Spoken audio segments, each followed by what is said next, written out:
let's start with just kind of opening up the floor. We only got 3 members on the call, Summer, Betty, and Hopper.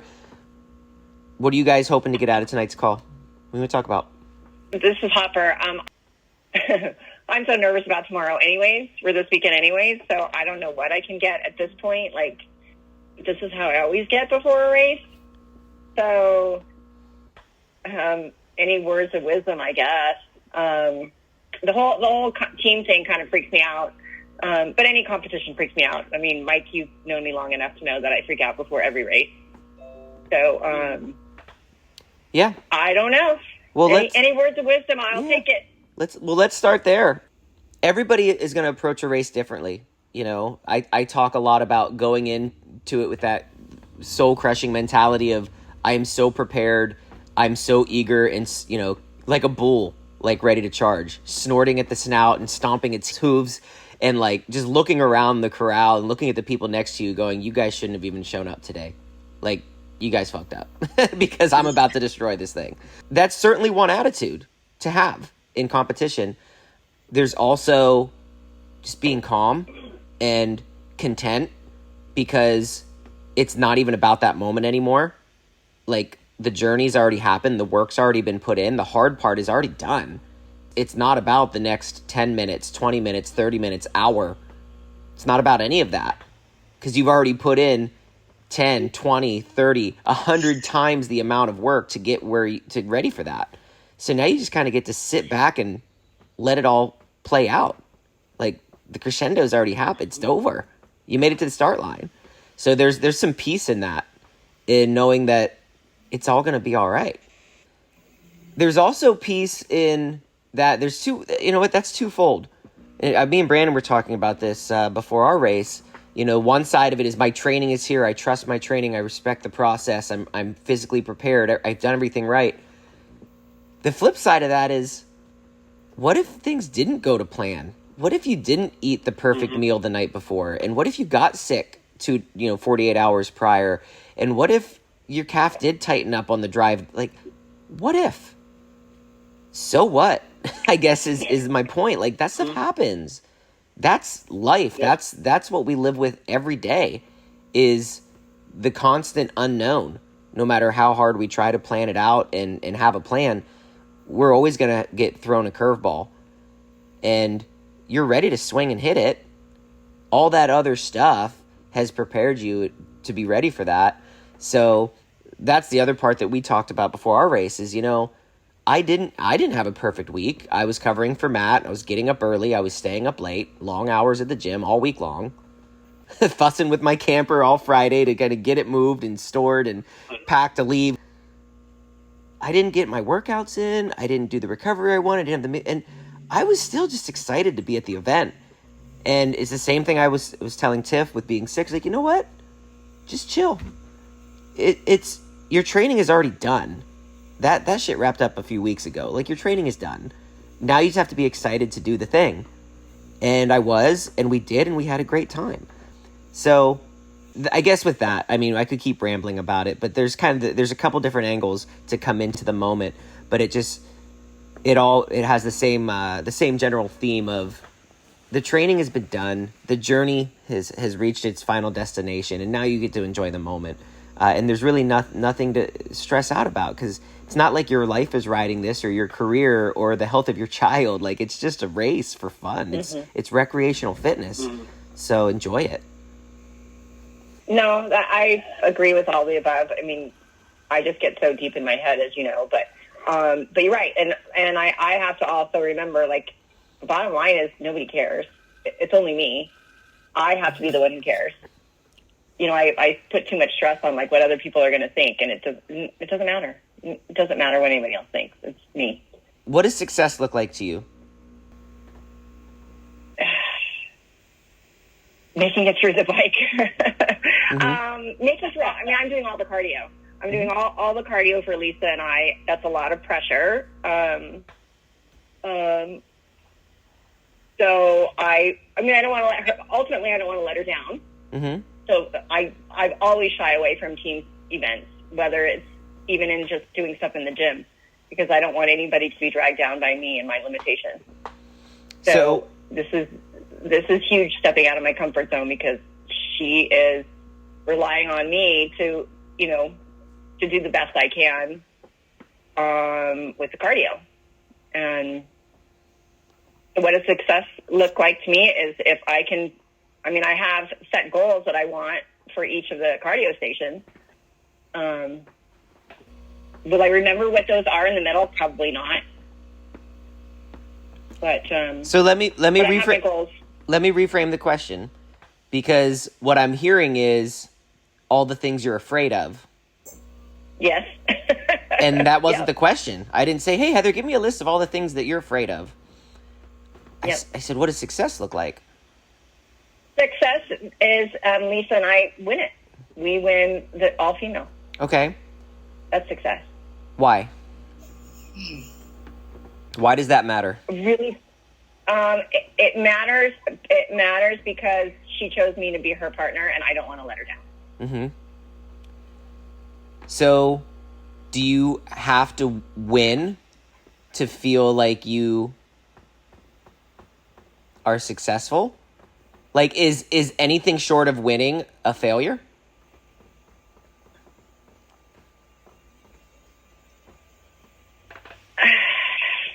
No, it's not, and I know logically it's not, and I know I shouldn't think it isn't. And I know Lisa doesn't care either. Lisa's not expecting me, like, if we don't win, she's not going to, she's not going to be like, oh my God, you're not my friend anymore. I know that. So she hasn't given you that ultimatum? No. Okay.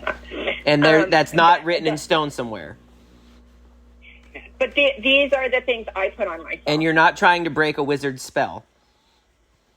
No, I'm not. There's no rotten apple? So that I know of, no. Okay. So you're on a team with one of your best friends in the world, and you're feeling the pressure to perform. All natural. Yes. You want to win. 100% natural. Is that cause a little bit of pressure and fear? Sure. Natural. But I think knowing what success truly is and defining that in a way that you understand why it's important will allow you to look through it through a different lens. It sounds like to me, no matter what happens, Lisa's going to be proud of you just for showing up. I think the only way that you could fail her is to just bow out at the last minute, not show up. Oh, absolutely. Absolutely. 100%. That's the only thing. So if that's the case, if your biggest fear is letting her down and all you have to do is show up to not let her down, you've already won. All you have to do is show up and touch the machines. Boop. And, I mean, if that's what success is not letting your friend down, so that means everything on top of that is gravy. Will you remind me of that tomorrow? when I'm after course set up and I'm freaking out, just remind me about that. I think it's, we talk a lot about visualization, not only going through the motions on those machines, that's a very important thing too, is visualizing yourself physically on the course doing the thing, but visualizing the embrace of your teammate after you have achieved your victory, visualizing the feeling of accomplishment that I showed up, I gave it my all, my training paid off, regardless of what the end result is. Now, if you show up and do that and there are no technicalities involved or injuries or freaking a bird flies into the spokes of your bike, like, you guys have a really strong shot at winning this thing. You really do. But we have to remember, like, we are not in control of all other variables. I mean, if, Lauren Weeks and freaking Meg Jacoby show up tomorrow at our local little gym and decide they want to be on they're going to blaze through that thing in like 7 minutes. So there's certain things we can't control. But we can control if we show up, how we show up, our attitude towards showing up, our respect for the training, and our appreciation for the training that's already happened, an appreciation for all the work that you've already done and an embracement of that, and then just do the thing. You could do it literally blindfolded. Like, Yes. it's You're all correct. stuff you've done. So just do it in that moment for 90-second spurts and you're done. Like 145 tops, you're done. Like you're all in, you're less than 6 minutes of work. Don't freak out over 6 minutes of work. Don't do that to yourself. You got this. You're right. Thank you. Well said. Very well said. Thank you. You're gonna crush it. And that goes for everybody, even myself and Coach Mike, because we get all the same feelings. 100%. And even in race to race, I was nervous going into my Spartan race, which I have been doing for, what year is it? 12 years of doing Spartan races. And I was nervous because, well, the last one I did, I won. And I ain't in as good a shape as I was 2 years ago. I don't know if I want to do this. Maybe I'll just go watch. And then, like, all these weird feelings were creeping in my head. And I went out and I just ran and just had fun doing it. But I was so nervous about it. And then in the middle of my race, things didn't go my way. I lost my freaking timing thing, and I missed my spear. And I just put my head down. I'm like, well, I guess I'll just kind of ride out the last mile. And and I wasn't proud of that. Like, I had fun, and I had a great day. But I wasn't proud of how I let myself defeat myself on the course. The only people that beat me at the Spartan race were between my ears. Like, that's it. I mean, were there people there that were better prepared and ran a faster race and ran a cleaner race? Absolutely. But the only ones that actually beat me were my own demons. That's it. And then literally like a week later, we go into HYROX with a completely different attitude. This is something new. This is something exciting. And everything that we've done has prepared us for this. Let's go out there and have fun. Like, and it was a completely different experience. And then we finished almost, the only thing we questioned afterwards is, should we have gone harder? We could have gone harder. Sitting there afterwards like, that was really fun. We probably should have finished that faster. But in all good stuff, I'd rather finish that way feeling, man, I had a good time. I want to do it again. I told Brandon, we shared the same feeling. It's like, I almost wish I didn't have to do DEKA because I want to start training for the next HYROX. Like, I'm so excited that I'm annoyed that I have these other races that I have to do because it means I can't lift heavy this week. And all I wanted to do was, like, pick up heavy shit. But I knew I had to, finish my commitment to these other races. So, yeah, visualize how you want to feel afterwards and have the right mindset so you come out of it just hungry for the next thing and not, like, overly stressed about the most recent thing. I think you're going to see the gym leaning more into the hybrid side of things just because it's more readily accessible. And, I mean, you've done HYROX before, right? I've seen your pictures. One. It's electric. Being in that that indoor venue, I feel like it's so reminiscent to the gym. It's like walking into one of your favorite classes where all your favorite people are there, but on steroids. Now you have an audience and a DJ and lights, and it's like, oh, these are all my people, and these are all the things that we do, and we're going to work out just a little bit longer than we normally do, but it's going to be good. It's going to be okay. Because we're all going to have a good time afterwards, and there's food trucks. So, like, it's all, I'll piggyback off of that. The first time I did HYROX, I was way stressed out. So stressed out I didn't have fun. It wasn't fun for me. So, and everybody around me was all having fun, and I was like, what's wrong? And so, going into the Spartan race and going into DEKA, of course, I've trained a little bit more.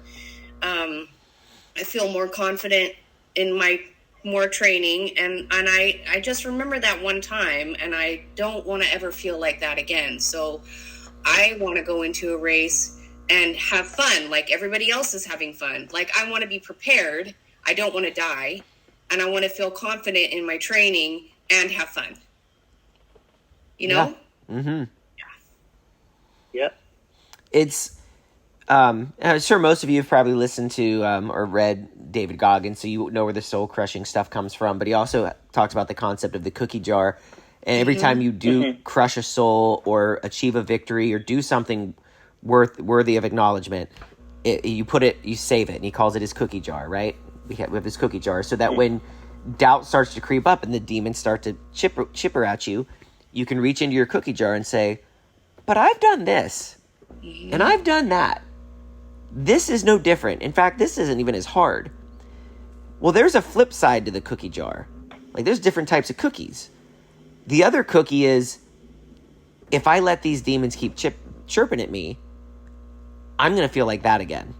And it's the negative thing. It's not just the accomplishments and the wins that are positive, which we really want to focus on the positive stuff, but some people find fuel and drive in the negative and the bad things that happen, and I don't want to feel that way again. Right? It's like in leadership or anything else. Like, what do we learn from? The people that we don't want to be like.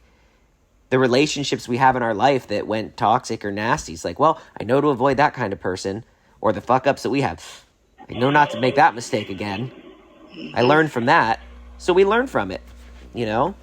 Man, I don't ever want to go into a race where my team, my tribe, can see me walking with my freaking tail between my legs because things didn't go my way. Whoop-de-freaking-do. They don't care. They want to see you smiling. That's all anybody cares about. So smile. What you got, Betty? So, never seen a HYROX before, and Susie was awesome. She was really great. We're both about the same kind of pace. She's got certain strengths better than me, and vice versa. So we paired it pretty well, I think, as far as which things she should do, which things I should do, and we were right on each other as far as like, okay, do you want me to take over right now? And she would say yes or no. I was nervous because I was inside the gym too long, so my anxiety was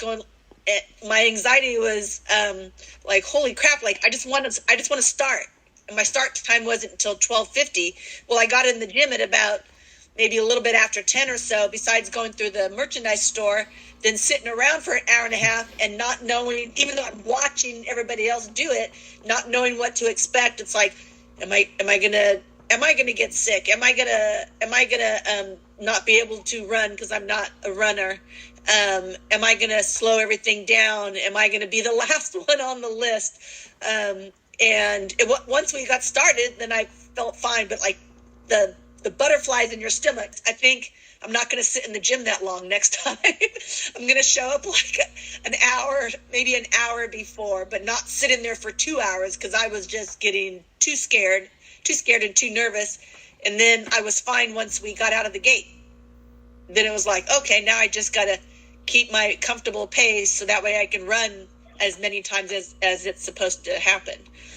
But other than that, I thought it wasn't as, once we both got through it, it wasn't as scary as I thought it was gonna be. I was thinking like, oh shit, this is DEKA times a gazillion, and I'm gonna die in front of these people.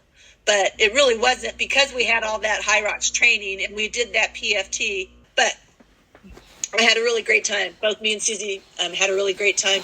I liked what you said about, showing up early, and it almost amplified the anxiety of the unknown. And this is a conversation I have with Logan, my 6-year-old, quite a bit, is what is fear? And we define, at our house, fear as the unknown. It's normal. It's a normal emotion. Fear is a normal thing, and it's okay to feel it and express it. But you have to understand what it is, and it's simply something you haven't experienced before, or you don't know what's on the other side of. You don't know what it's going to feel like. You don't know what's going to happen. So like doing a rock climbing wall, or jumping off a bridge, or just doing a flip on a trampoline. Like, I'm afraid to do it. Well, why? I don't know if it's going to hurt. I don't know if I'm going to fall. I don't know. Good. You don't know. So what does that mean? Fear. So how do you overcome the fear? Well, I have to find out what happens. Like, once I experience it, then I know. Then I can decide if I like it or not. But there's no reason to be afraid of it after I've experienced it. So there's two different things. Not liking something is not the same as continuing to be fearful of it, because you have no reason to fear something when you know what it's going to feel like, what it's going to look like, what the experience is going to be. You already know all those things. So I would argue that if you were to go back to your next event and show up 2 hours early, one, you probably won't because now you know. But if you did, you probably wouldn't experience that same level of anxiety and fear and pressure because you're no longer having, it's the place that was coming from, that fear of unknown has already been conquered. Right. So it might actually just be more exciting to be like, hey, I've got enough time to like go cheer people on and go hit out the warm-up area and just get amped up because I don't fear this thing that I've already conquered. Right. It's not unknown to me anymore. Right. You guys did amazing. Everybody did. It was fun. We had 100% completion rate, and 100% of everybody I talked to said that they would do it again. And we already have people now trying to like book flights to Dallas. And it's like, gosh, I wish we would have done one of these sooner because people are just eating it up. I think we got some great questions, comments, and feedback and engagement on that topic of mindset, which is, gosh darn, it's just a recurring theme, right? We all have to get out of our own heads. Yep. We set goals, but we can't forget to remember why we set them and what our purpose is and why it's important to us. And just break things down on a simple level, you know. Why am I here? What did I train for? Am I ready? Am I scared? Should I be? These are, I think, all normal things. Summer, are you going solo this weekend?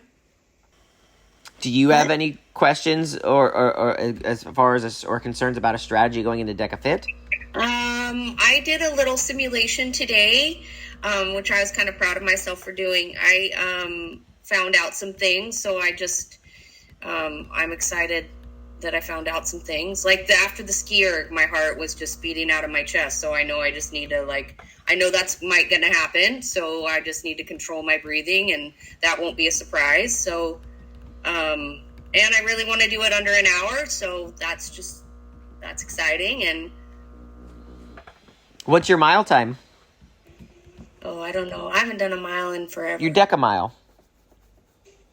Oh, DEKA mile. Oh, I don't remember.